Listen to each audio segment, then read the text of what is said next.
আপনার বয়স যখন ১৫ বছর ছিল তখন আপনি কি করতেন? আমি কি করতাম?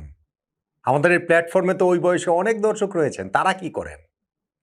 ভাই সেই বয়সটা হাসি আনন্দে খেলে বেড়ানোর। স্কুলে, পাড়ায়, মহল্লায়। অথচ ওই বয়সে বৈভব সূর্যবংশী কিংবা বৈভব সূর্যবংশী আইপিএলে 50 করে ফেলেন মাত্র ১৫ বলে। আইপিএল ইতিহাসে তৃতীয় দ্রুততম 50 করে ফেলেন। বিস্ময়কর, মহা বিস্ময়কর।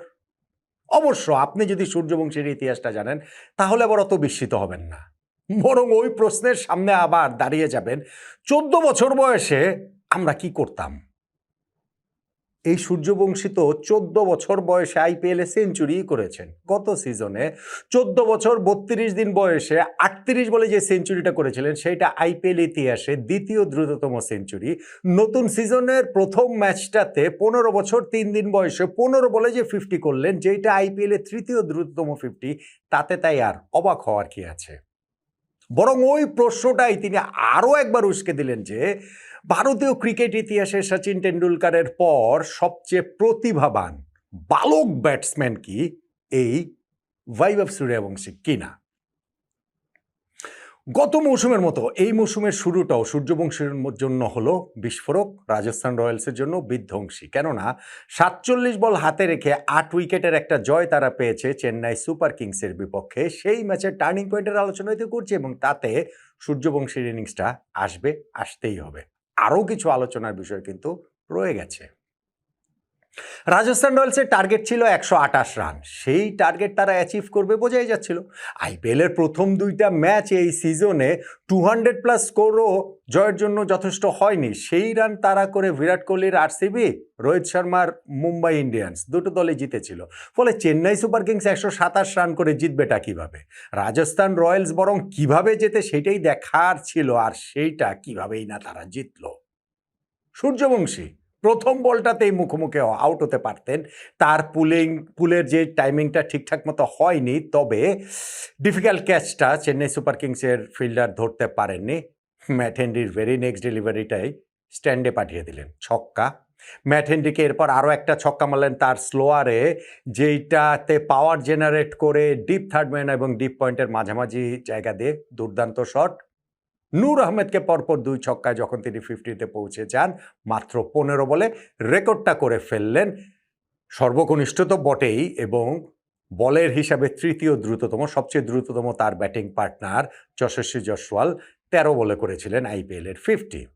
পাওয়ার প্লের 6 ওভারে 74 রান তুলে ফেলে রাজস্থান রয়্যালস কোনো উইকেট না হারিয়ে। টার্গেট 128 রান, 6 ওভারে বিনা উইকেটে 74। এরপরে আর ম্যাচের কি বাকি থাকে? সূর্যবংশী এরপরে আউট হয়েছেন 17 বলে 52 রান করে। ডিপ এক্সট্রা কাভারে দারুণ একটা ক্যাচের শিকার হয়েছেন। সেখানটাতে নিজেই বিশ্বাস করতে পারছিলেন না যে কিভাবে তিনি আউট হলেন। এরপরে ধ্রুব জুরেলও তিনি 18 রান করে আউট হয়েছেন। তবে জয়সওয়াল তিনি 38 রানে নট আউট ছিলেন, 14 রানে নট আউট ছিলেন। রিয়ান পরাগ রাজস্থান রয়্যালসের ক্যাপ্টেন, তারা 12.1 ওভারেই জয়ের লক্ষ্যে পৌঁছে যায়। 47 বল হাতে রেখে যে জয়ের লক্ষ্যটা তারা অ্যাচিভ করে ফেলে, এই এত বল হাতে রেখে আইপিএলের ইতিহাসে রাজস্থান কখনো কোনো ম্যাচ জেতেনি, সেটাও একটা রেকর্ড হয়ে গিয়েছে। ফলে এই ইনিংসটাতে সূর্যবংশীর ইনিংস বলেন কিংবা তার প্রথম বলে লাইফ পাওয়াটাকে বলেন, সেইটাকে আপনি টার্নিং পয়েন্টের একটা দাবিদার তো বলতেই পারেন। আলোচনার আরো খুব বড় দুইটা জায়গা রয়েছে। দুইজনের জন্য খুবই আবেগপূর্ণ ম্যাচ ছিল। প্রথমত সঞ্জু স্যামসন, যিনি এই রাজস্থান রয়্যালসের হয়ে খেলেই নিজের নামটা করেছেন। ভারত জাতীয় দলে খেলেছেন, রাজস্থান রয়্যালসের সঙ্গে তার নামটা একেবারে সমার্থক। এই সিজনটাতে তাকে রাজস্থান ছেড়ে দিয়েছে, চেন্নাই সুপার কিংসে এসেছেন, এবং প্রথম ম্যাচে পুরনো দল রাজস্থান রয়্যালসের তিনি মুখোমুখি হয়েছেন। যদিও খুব একটা সুবিধা করতে পারেননি, মাত্র 6 রান করেই তিনি আউট হয়ে গিয়েছেন ওইখানে নান্ডে বার্গারের বলে। এবং আরও একজন রবীন্দ্র জাদেজা, ঠিক উল্টোটা সঞ্জু স্যামসনের। কেননা তিনি চেন্নাই সুপার কিংসের প্রতীক হয়ে উঠেছিলেন, এত বছর ধরে খেলেছেন, সেই তিনি এই সিজনটাতে রাজস্থান রয়্যালসে এসেছেন, এবং সেই আশাটাও আবার এক অর্থে সিগনিফিকেন্ট। কেননা 2008 ও 2009 সালের প্রথম 2 আইপিএল সিজনে রাজস্থান রয়্যালসের হয়ে খেলেছিলেন জাদেজা। এরপরে 16 বছর 10 মাস 10 দিন পরে আবার রাজস্থান রয়্যালসের জার্সি গায়ে তিনি মাঠে নামলেন। সো এইটা তার জন্য নিঃসন্দেহে খুবই ইমোশনাল। যখন সর্বশেষ রাজস্থান রয়্যালসের হয়ে খেলেছিলেন রবীন্দ্র জাদেজা 2009 সালের 20শে মে, তখন তার টিমমেট ভাইভব সূর্যবংশী তার জন্মই হয় নাই। তার বয়স 15 বছর 3 দিন, আর 16 বছর 10 মাস 10 দিন আগে খেলেছেন রাজস্থান রয়্যালসের হয়ে লাস্ট এই রবীন্দ্র জাদেজা। জন্মটা হবেটা কীভাবে ওই সূর্যবংশীর, খুবই ইন্টারেস্টিং বিষয়। এই রবীন্দ্র জাদেজা তার পুরনো দলের মুখোমুখি চেন্নাই সুপার কিংসের প্রথম ম্যাচটাতেই হয়ে গিয়েছেন তার পুরনো দলের হয়ে অনেক বছর পর ফেরা এই রাজস্থান রয়্যালসের, এবং প্রথম ওভারটাতেই তিনি দুইটা উইকেট তুলে নিলেন। সরফরাজ খানকে এলবিডব্লিউ করলেন, যাকে ইম্প্যাক্ট সাব হিসাবে নামাতে এক অর্থে রাজস্থান চেন্নাই সুপার কিংস বাধ্য হয়েছে তাদের ওই ব্যাটিং ধস ঠেকানোর জন্য। 17 রান তিনি করেছিলেন, তাকে এলবিডব্লিউ করেন, এবং শিবম দুবে প্রথম বলে ছক্কা মারলেও ওই ওভারটাতেই লং অফে ক্যাচ দিয়েছেন এই রবীন্দ্র জাদেজার বলে। ফলে ওইটা জাদেজার জন্য আসলে খুবই ইমোশনাল নিঃসন্দেহে, কিন্তু কাছে কাছে তো তার আগেই হয়ে গেছে।